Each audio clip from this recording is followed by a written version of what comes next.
Mira, ¿por qué?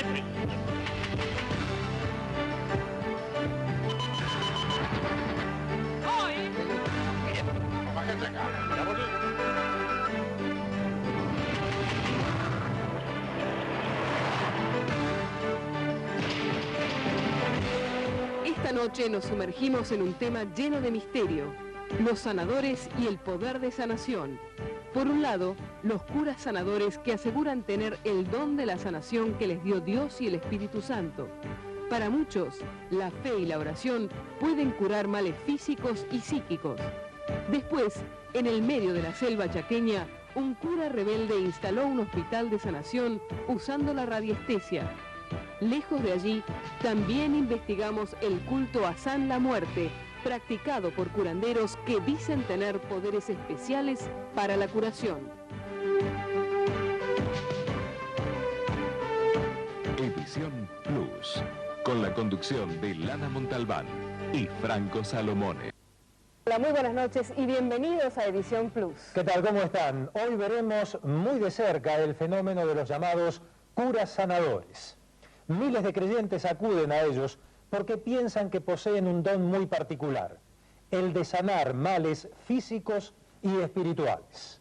Con la oración, con la mano, hasta con un péndulo, estos sacerdotes, evocando al Espíritu Santo, dicen ser el nexo que conecta al enfermo con la voluntad de Dios. Muchos juran haberse curado de las enfermedades más terribles, aunque las altas esferas de la Iglesia descalifican estos llamados milagros. Así comienza nuestra investigación. Vamos a hablarlo de Jesús. Él caminará entre nosotros. Él marcará su camino, su verdad, su vida en nuestros corazones.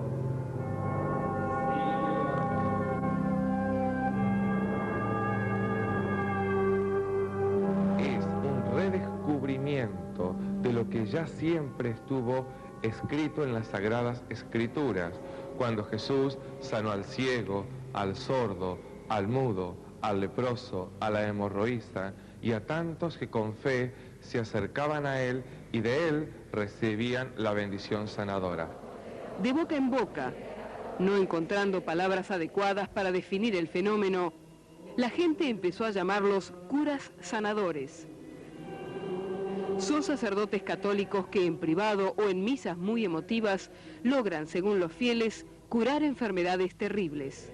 Problemas en los huesos, en la piel, cánceres, han sido sanados por el Señor. Y yo marco esto: no es la persona quien sana. El sacerdote, quien fuere, no es el que sana. Él es un instrumento, él es un canal. Dios es el que sana a través de sus instrumentos. Los sacerdotes, aparentemente bendecidos con el don de sanar, se cuentan con los dedos de una mano. Sus nombres circulan rápidamente entre las personas. Cientos de enfermos emprenden largos viajes en busca del milagro o de una nueva esperanza. Yo llamé a una amiga y me dice, ¿por qué no vas a tal lado, a la iglesia? Sí, ya fui, me dijo, ¿la tocó el Padre Vicente? Le digo, sí. Me dijo, entonces quédate tranquila, me dijo, porque es como que si Jesús lo hubiese tocado. Y yo con eso me quedé tranquila.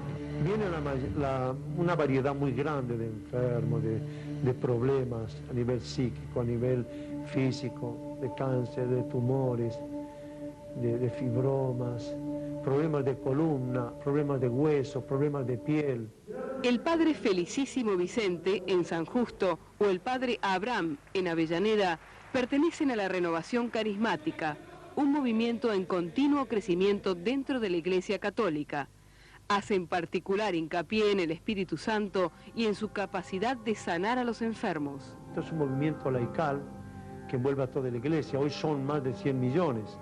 Y la renovación comenzó el año 66 en Pittsburgh.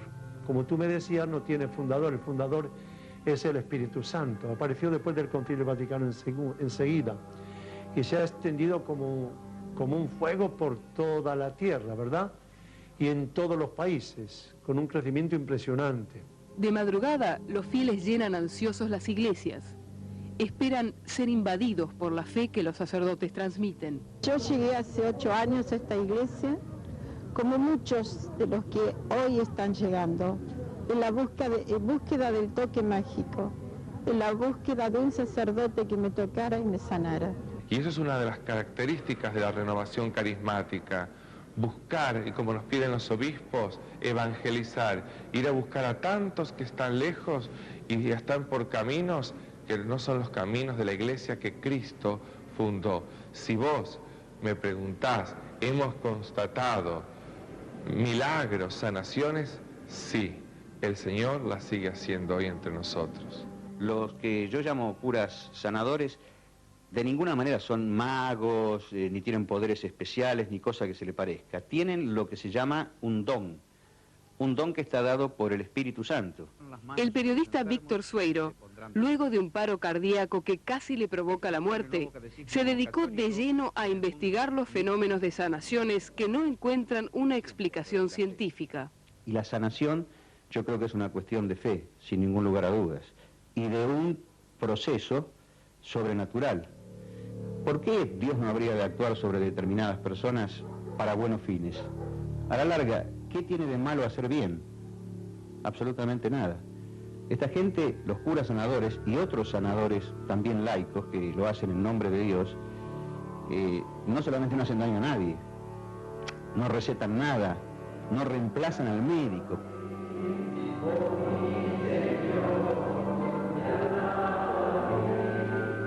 Durante 2 horas el fervor crece, salta de cuerpo en cuerpo. Todos se aferran a la fe.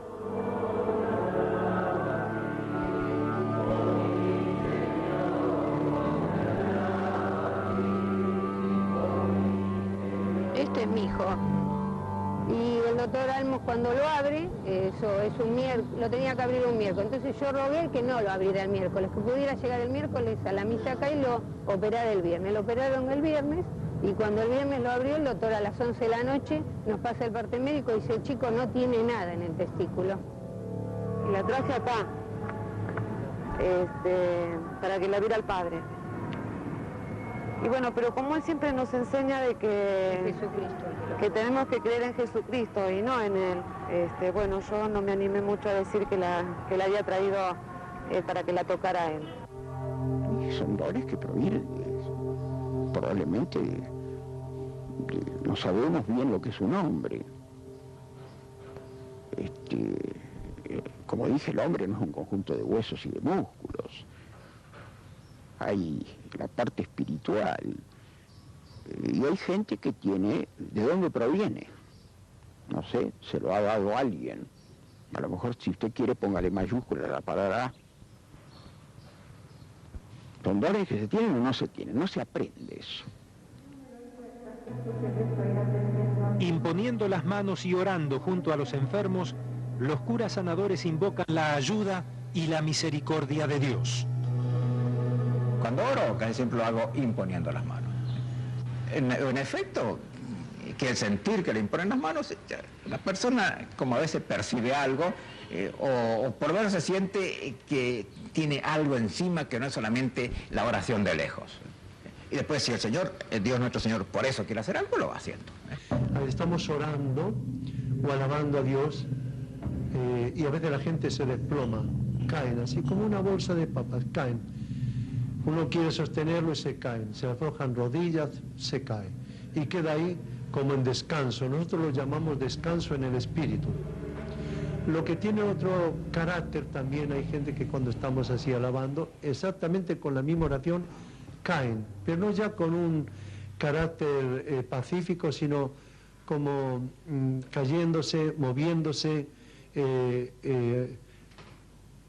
como golpeándose el piso, los brazos, que están inquietos por dentro. Y eso para mí que debe ser alguna especie de sanación. Los sacerdotes carismáticos se muestran cautos en hablar frente a cámaras de sanación. Saben que en las altas esferas de la Iglesia Católica el fenómeno es observado con preocupación y sospecha. Como parte del trabajo que hacen los curas sanadores hay algo que se llama imposición de manos. ¿Qué nos puede decir de esto?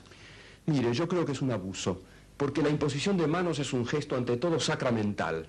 Pero eso de creer casi mágicamente que la imposición de manos comunica una buena onda, un fluido, o produce casi mágicamente la sanación, eso me parece falta de dignidad y de cordura. Y por otro lado, digo, la Iglesia Católica tiene una tradición pastoral muy clara. No tenemos por qué adoptar la fenomenología de estos grupos religiosos extravagantes.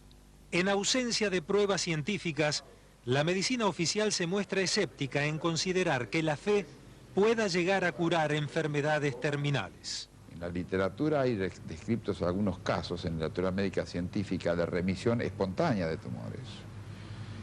Totalmente espontáneas, pero son contados con los dedos de una mano, y le vuelvo a repetir que no hay ninguna evidencia de que cánceres bien documentados se hayan curado con ningún tipo de terapéutica que no sean las terapéuticas científicamente aceptadas.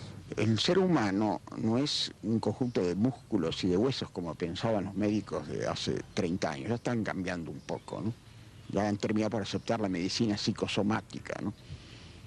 O ciertas cosas que ridiculizaban como la acupuntura. Todas cosas milenarias en el Oriente.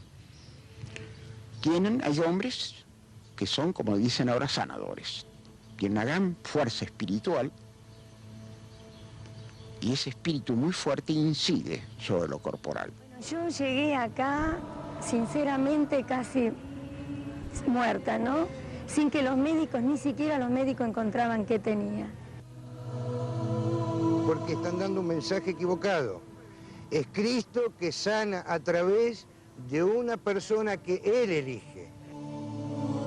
Pero el Señor fue misericordioso conmigo y de cualquier forma, aunque yo ya no le pedía mi sanación física, se llevó mi cáncer con Él. Los brazos hacia el cáliz muestran las fotografías de los seres queridos. La esperanza empieza a obrar.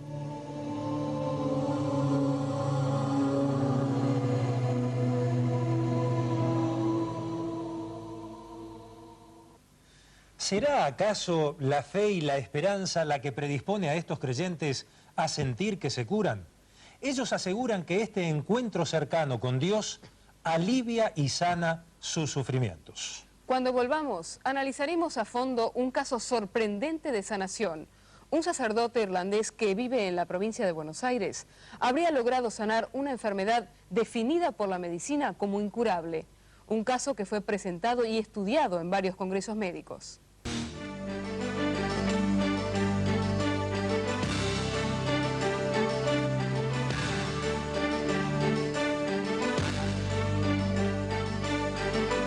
Hace 8 años, los médicos de Elvira Bernales le diagnosticaron que tenía parte del tejido óseo de una pierna totalmente muerto. Elvira, con un descreimiento absoluto, concurrió a una misa de sanación. Al poco tiempo, su pierna estaba totalmente curada. Su médico de cabecera no pudo dar una explicación científica a lo acontecido. En este bloque les contamos esta y otras historias de sanación, especialmente las numerosas curaciones atribuidas al Padre Mario, un sacerdote en el pueblo de González Catán que era diariamente visitado por miles de enfermos. Seguimos con nuestro informe. Y lo dejo en manos de Cristo, porque sé en alguna forma que el Señor comienza a sanar. Yo me sentí indignada pensando que todo eso era un teatro para atraer más fieles. Ante mi sorpresa, el sacerdote me leyó el pensamiento y dijo, ¿por qué esa persona tiene que creer que yo hago un teatro? Y lo he expuesto en varios congresos, lo he expuesto en la Facultad de Medicina, lo he expuesto en una cátedra de clínica médica del Hospital de Clínicas y lo he llamado el caso Elvira. El sacerdote me hizo pasar, me preguntó qué quería, yo le dije, vengo por un problema muy grave en una pierna, al parecer incurable. Es completamente orgánico, es la muerte de un pedazo de hueso que se circunscribe y que radiológicamente es evidente y no hay médico que lo discuta. Me hizo sentar y ante mi sorpresa me dijo, no vamos a hablar de su enfermedad, vamos a hablar de usted. Vamos a hablar de su infancia, de su adolescencia, de sus recuerdos. Les doy la cruz. Y esto les ayuda a ellos a olvidarse del cura y concentrarse en Cristo.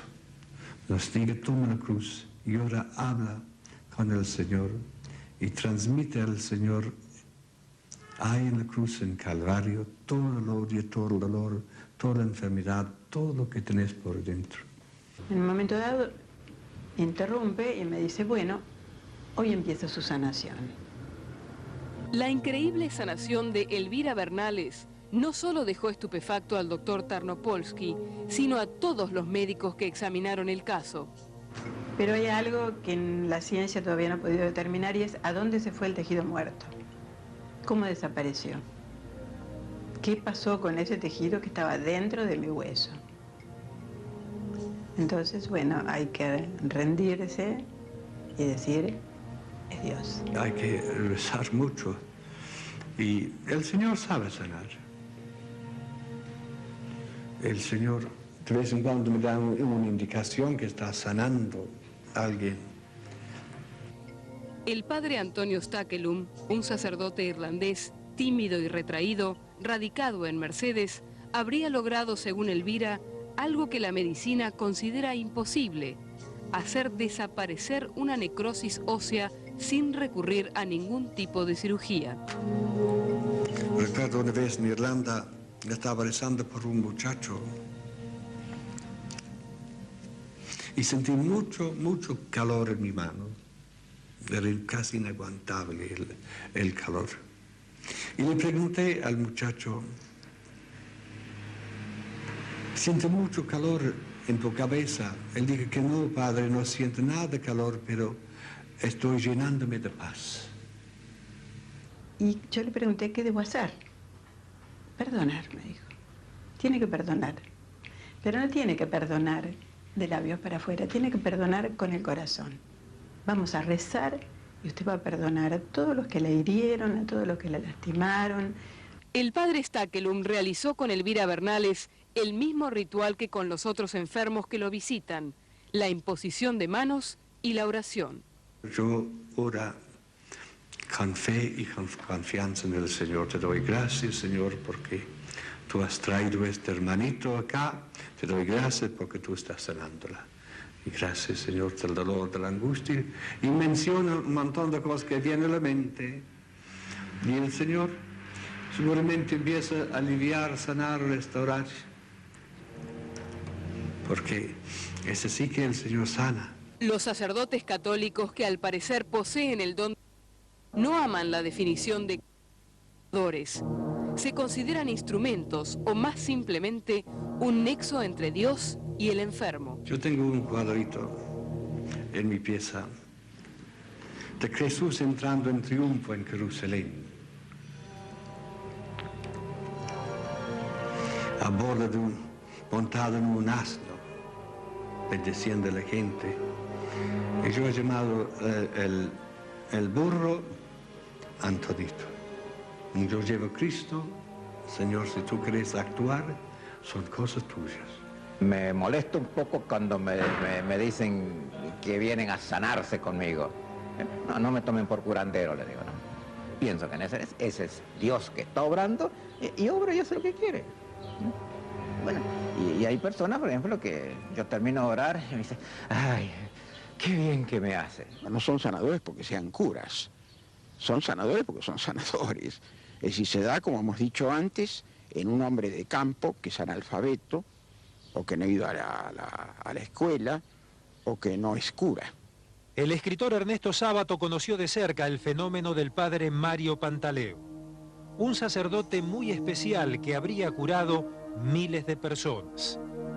El presidente Carlos Menem, un asiduo frecuentador del padre Mario, fue una de las tantas personalidades que en 1992 se hicieron presentes en su entierro. Curas sanadores son curas que tienen esa virtud, en el caso del padre Mario. Lo hemos experimentado nosotros mismos en nuestra casa. Era una excelente persona, pero claro, empezó a tener miles de pacientes y fue declinando todo eso.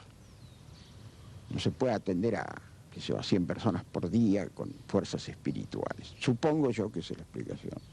Lo que yo experimenté con el Padre Mario es que el Padre Mario no necesitaba preguntarte, ni el diagnóstico se establecía en una charla, sino que el Padre Mario iba con su mano llena de energía y de bondad, a la zona de tu conflicto orgánico, ¿no? que muchas veces ni vos mismo sabías exactamente dónde era y él estaba muy claro en dónde debía aportar esa energía.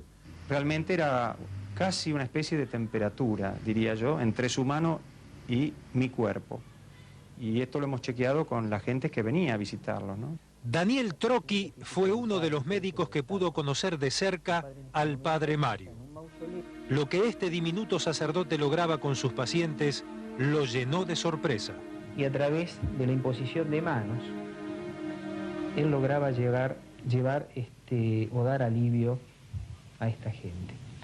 A mí me sorprendieron una serie de hechos que la mayoría de los pacientes que iban allá eran pacientes desahuciados por la medicina convencional. Los casos de curaciones efectuados por el Padre Mario son tan numerosos como inexplicables. Se descubrió que tenía un nódulo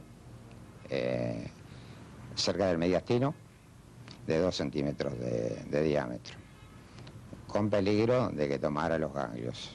Yo fui a verlo al Padre Mario, el Padre Mario me dijo que en 60 días lo curaba, me saqué la tomografía y el nódulo ya no existía. Marcia Gómez Lencina, una reconocida médica psiquiatra, se encontró con tener que afrontar una situación límite. Fue cuando le dijeron que su hijo Rodrigo se estaba muriendo. Como tantos otros, decidió recurrir al Padre Mario. En el año 1978 mi hijo Rodrigo tiene una intervención quirúrgica de mal resultado porque es intoxicado por anestesia y queda en coma profundo. Esto determina que los médicos desechen toda posibilidad de esperanza. Fue visto por los mejores especialistas en Argentina. Subió, vio a Rodrigo, que estaba realmente muy grave, muy grave. Él utilizaba un péndulo con el cual hacía diagnósticos. Yo he sido testigo presencial de todo esto que le estoy narrando. Pasó su péndulo, después le hizo imposición de mano y me dijo, se va a curar. Rodrigo Lencina tiene hoy 23 años y cursa el 3er año de la Universidad de Derecho. Su milagrosa recuperación sigue siendo para la medicina un misterio. Es la única experiencia que tuve en mi vida de disfrutar de un milagro. Yo se lo puedo explicar como creyente, como católica. Como médico no tengo explicación ninguna. El aliviar y el consolar es una tarea muy noble, aunque pueda no ser la de curar. Y yo creo que esta era la causa de los éxitos que tuvo el Padre Mario. De otra manera tendríamos que entrar en el campo de los milagros. Y bueno, los milagros hacía Cristo. Yo no sé quién más puede hacer milagros. Samuel Tarnopolsky, un médico de vasta experiencia, piensa que en el futuro curaciones como las de Elvira o Rodrigo podrán encontrar una explicación científica. Yo creo que finalmente la biología, la experimentación encontrarán una explicación. Por lo pronto todo está envuelto de misterio, por eso se habla de milagros. Cuando yo en vez de milagros digo curaciones no racionalmente explicables, traigo esto de lo trascendente a lo terreno. Es tan espectacular el fenómeno del Padre Mario que, como usted tiene una posición tan contraria a toda esta metodología, me gustaría saber con respecto a él específicamente qué piensa. Yo creo que el Padre Mario no fue un cura sanador. Y pienso que lo que él hacía puede ser discutible o no, pero era una cosa seria. Además, el Padre Mario hizo estudios de psicología y tenía un diploma en psicología, de modo que no era un improvisado. Yo conozco casos de diagnósticos correctamente hechos, no conozco casos de curaciones hechas por él, pero de diagnósticos sí. Luego que yo no lo identificaría con los curas sanadores. Es un lugar que Dios ha bendecido. Y es el lugar donde estos niños vienen visitados por la gracia divina.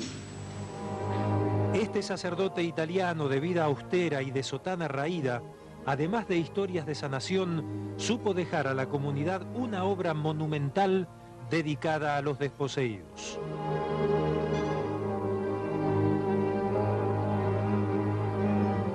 En González Catán, la carenciada localidad bonaerense, la obra dejada por el padre Mario prueba que algunos milagros pueden llegar también a ser terrenales.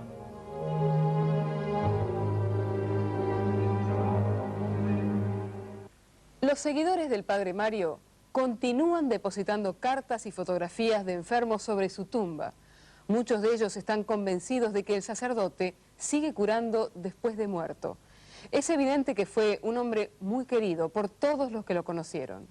En el próximo bloque vamos a investigar el caso del padre Pablo Celli, que en contra de las indicaciones de la Iglesia armó un hospital de curación en el medio de la selva chaqueña. Cientos de enfermos de todo el país llegan diariamente a este exótico lugar con la esperanza de ser curados. Ahora vamos a contarles una de las historias más insólitas de este programa, la de un sacerdote rebelde que instaló en el medio de la selva chaqueña un centro de sanación. Usando la radiestesia, no la fe, el padre Pablo Celli recibe más de 100 enfermos por día. La radiestesia es una práctica que está totalmente desacreditada por la medicina oficial. Pero el padre Celli dice que con el péndulo y la pirámide logra sanar cualquier tipo de enfermedad.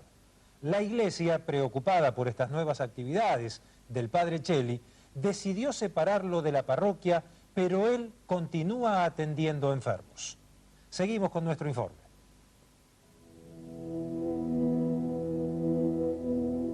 Sumergido en la selva chaqueña, este ex hospital, hasta hace poco abandonado y en ruinas, recibe hoy a más de 100 enfermos por día.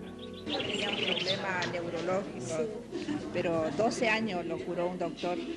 Cambié de doctores, no daba con uno, daba con otro, hasta que nos enteramos por boca de la gente, porque esto corre como cuando hay curaciones, cuando uno sabe que se lo va a curar, entonces viene. El sacerdote católico Pablo Celli logró que la gente busque en este lugar remoto una nueva esperanza de sanación. Dios no hace milagro así todos los días, no. Quiere que nosotros usamos los medios que ha puesto en el hombre, la fuerza que ha puesto en el hombre, en la naturaleza, para sanarnos. En el ex hospital hoy se practica la radiestesia, un sistema que, según el sacerdote, permite captar las radiaciones que emiten los cuerpos de los seres humanos. Bueno, la radiestesia tiene un campo vastísimo, abarca muchas ocupaciones. En el caso nuestro estamos practicándola para la salud de la gente. Hay muchos enfermos, nosotros estamos viviendo en un pueblo que antes teníamos el ingenio azucarero, la gente tenía su obra social, actualmente quedaron sin obra social, y entonces empezamos así como ocupación secundaria a atender, y actualmente nos dedicamos full time a la radiestesia, pero a atender a los enfermos. El padre Celli llegó hace 24 años a Las Palmas con la misión de ocuparse de la parroquia. Por ese entonces el pueblo chaqueño no conocía la desocupación. Todos eran empleados del ingenio azucarero. Cuando el ingenio cerró, el pueblo entró en una lenta agonía y gran parte de los pobladores emigraron. Eso para que no se olviden de mí, ahora va a quedar firmado. María Laura. Atendemos a esta gente, no hay ningún cobro, es decir, una tarifa, nada. Solamente que tenemos una alcancía que colabore por el gasto de luz, sueldo de personal, todo esto.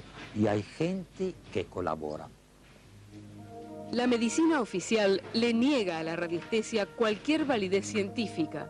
Considera que esta no sirve para curar ningún tipo de enfermedad orgánica.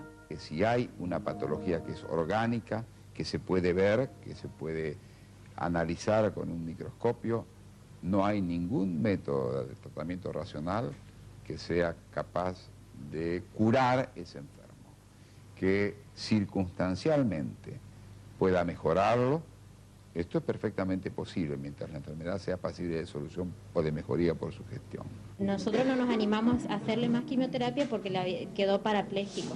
No hablaba, no caminaba, no dominaba ningún movimiento de su cuerpo. Bueno, lo trajimos acá al padre y a los 9 días él comenzó a hablar, comenzó a dar los primeros pasos y a hablar y a caminar. A los 9 días. Bueno, y al mes y de a poco fue corrigiendo todo eso. ¿Cómo te llamas? Matea.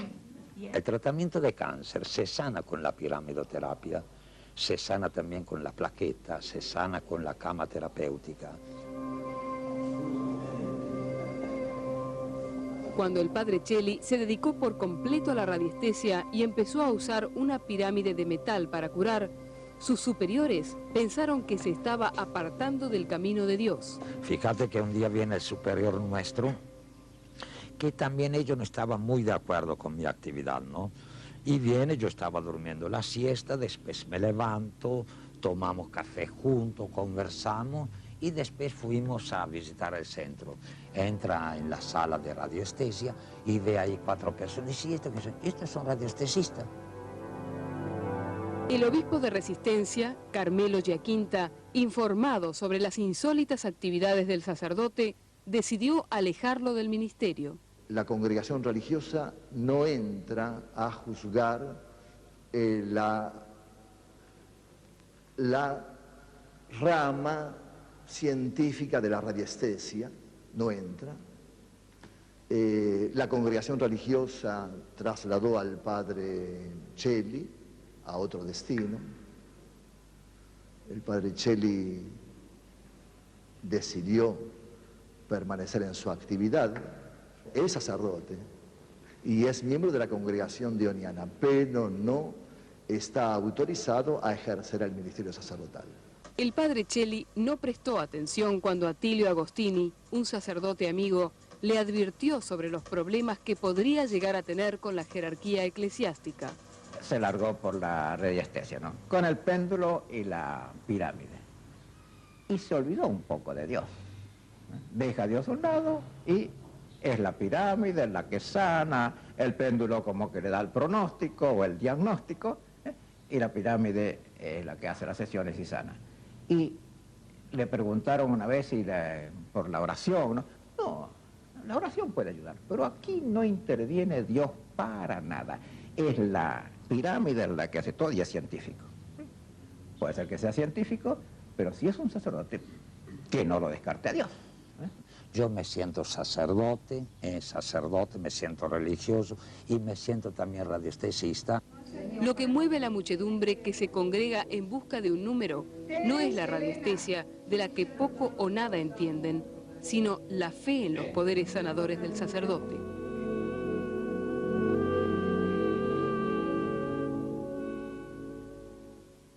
En el próximo bloque nos alejamos totalmente de los curas y la sanación para investigar a fondo el conocido mundo de los curanderos. Recorrimos nada menos que 1000 kilómetros para dar con los seguidores de San la Muerte. Este es un fetiche que en el norte es venerado por miles de personas que creen que su imagen tiene poderes mágicos. Cuando volvamos van a conocer de cerca los rituales que practican los curanderos en el nombre de San la Muerte. Ya volvemos.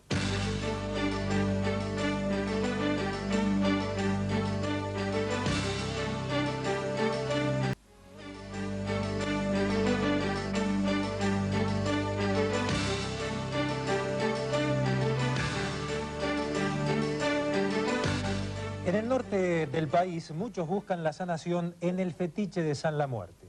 Algunos curanderos, por ejemplo, utilizan su imagen porque tiene supuestos poderes curativos, pero hay otros que lo detestan directamente porque piensan que en realidad se trata de un culto al diablo.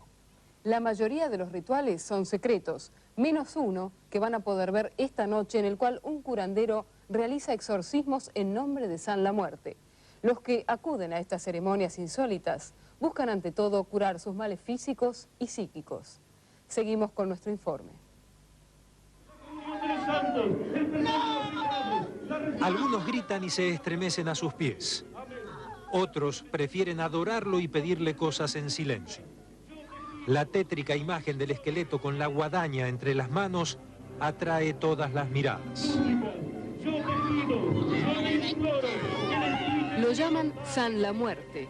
En el norte del país es considerado el santo protector de los curanderos. Según una leyenda muy popular, este esqueleto construido con huesos humanos es la fuente de los poderes mágicos de curación. Este es un santo, entre comillas, del folclore regional. Es el más poderoso, porque tiene relación con los curanderos, es el ayudante de los curanderos porque tiene... Ertibio Acosta es profesor de historia chaqueña y el mayor experto en San la Muerte. San la Muerte es el mismo. La intención del que quiera hacer un daño con San la Muerte corre por cuenta de él. Pero la imagen es del San la Muerte haciendo el bien con un curandero o un curador o un médico, como le dice entre comillas en el campo, que está brindando un servicio a su comunidad, tanto en forma material y con San la Muerte es una apoyatura espiritual. Entre los que dicen curar en nombre de San la Muerte están Ireneo Melgarejo y doña Mecha Lescano. Con diferentes estilos, los dos han llegado a ser los curanderos más famosos de Resistencia. Bueno, yo considero que es una misión, ayudar a la gente en el nombre del Señor de la Muerte. Algo que es muy discutido, es un santito que ante los diferentes cultos, ante las diferentes creencias, es muy atacado por el título que tiene. Con San la Muerte hace 27 años más o menos que yo curo. Y con la cinta, ¿eh? Después tengo otro, viste que tengo otros santos ahí. Y siempre antes de empezar pido a Dios que nos dé fuerza. Después comienzo con las oraciones, viste que son secretos. Mientras que doña Mecha eligió el perfil bajo, Ireneo Melgarejo ha transformado sus rituales de curación en un verdadero espectáculo público.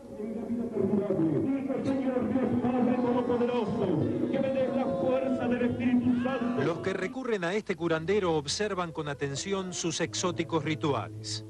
Cruz y micrófono en mano, Ireneo Melgarejo se enfrenta a Satanás todas las tardes de 16 a 21. Es claro que sí, es Satanás mismo, todo mal proviene de él, no hay otro. Todo lo malo proviene de Satanás. Entonces, el conjunto de negatividades que hace que esté poseída esa persona nos lleva a insultarle al hacedor de todo eso, que es Satanás. Aunque no esté prohibido y se organicen procesiones que llevan a San la Muerte de paseo por las calles de Resistencia, su culto es mal visto por la Iglesia Católica. Lo que les puedo decir, que la estampita de San la Muerte en plástico que yo leí, es realmente, no solo no es cristiana, niega el Espíritu de Jesucristo. O sea, no es una oración que un cristiano pueda leer, pueda rezar. San la Muerte es culto al demonio. Me molesta nada más porque la gente busca la solución que tendría que buscar en Dios donde no es Dios. Entonces salen con mayores opresiones. Que a veces se sanan, sí, se sanan, porque el demonio también sana, porque al fin y al cabo es un ángel degradado, pero es un ángel que tenía todos sus poderes y conocimientos también que Dios le había dado. La principal representante de este culto fue doña Cecilia, la anciana mujer que custodiaba el antiguo santuario. Su repentino fallecimiento, 4 años atrás, desató la lucha por la conquista de los poderes de San la Muerte. Bueno, se muere doña Cecilia y hay algunas personas que afirman que doña Cecilia le transfirió el poder, pero son varias personas, no sabemos quién tiene razón, porque la creencia nuestra es que San la Muerte transfiere el poder durante el sueño. Ireneo Melgarejo, por solo vivir a media cuadra de doña Cecilia, logró adjudicarse el monopolio a este culto. 24 horas antes de fallecer ella me entrega, me dice: mi hijo, tenés que cuidarlo al santo, tenés que hacerte responsable de él y seguir el culto, sin que yo tuviera participación alguna en otro momento. Del día a la noche, la vida de Ireneo Melgarejo cambió. Levantó un sorprendente santuario que hoy le permite vivir gracias a los que creen en los poderes de San la Muerte. O sea, que usted no cobra por curar. No, Eso no se hace, lo que viene gratuitamente de Dios se brinda gratuitamente a la gente. Yo lo que pido es colaboración a veces para los gastos que toda persona necesita para vivir. Me hace soñar el santo y me guía, y sus gustos son bastante caros. Y entonces tengo que recurrir a la limosna de la gente para poder cubrir esos gastos. Y está ahí. Así como existen los curanderos que se apoyan en San La Muerte, están los que aborrecen el culto al esqueleto. Porque mi mamá le agarró el ataque de epilepsia cuando tenía 13 años y recorrió todos los curanderos y nunca se pudo curar. Y yo le curé a mi madre. ¿Y sabés lo que saltó de la vela? ¿Sabés lo que saltó la vela? Saltó el Señor de la Muerte con la guadaña. Doña Mary no anda con vueltas. Es de las que afirma haber recibido los poderes directamente de Jesús. Porque yo le conozco a Jesús. Jesús me dio el poder a mí. Le conozco al Padre Nuestro.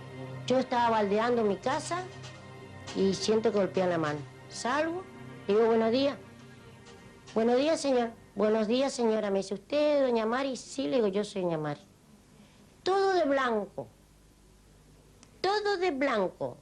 Eso sí que el zapato, el pantalón, la camisa, el pelo, todo ese blanco, pero blanco te estoy hablando. Aunque historias como la de Doña Mary, Doña Mecha o Ireneo Melgarejo parezcan ridículas, hay quienes creen en ellos. Su clientela, como la de muchos otros curanderos, proviene de los más variados niveles sociales. Yo tengo muchísima gente, a veces, más antes más tenía, pero ahora como hicimos así un controlcito de las personas para que no esperen mucho, damos una tarjetita, viste, con horarios.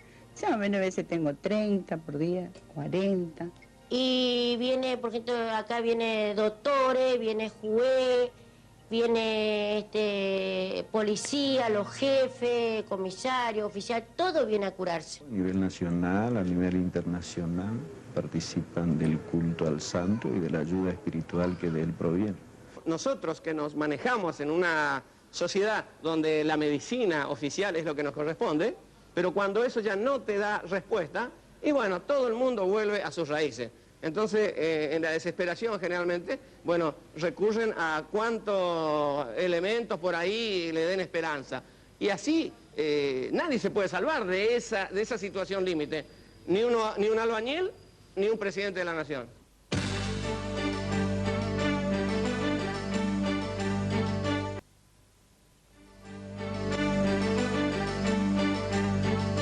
Y así llegamos al fin de nuestro programa. La semana que viene investigamos el mundo de las drogas en todas sus facetas. Cómo se produce, cómo se comercializa y cómo se la combate. Un problema que crece en la Argentina y en el mundo. No se lo pierdan.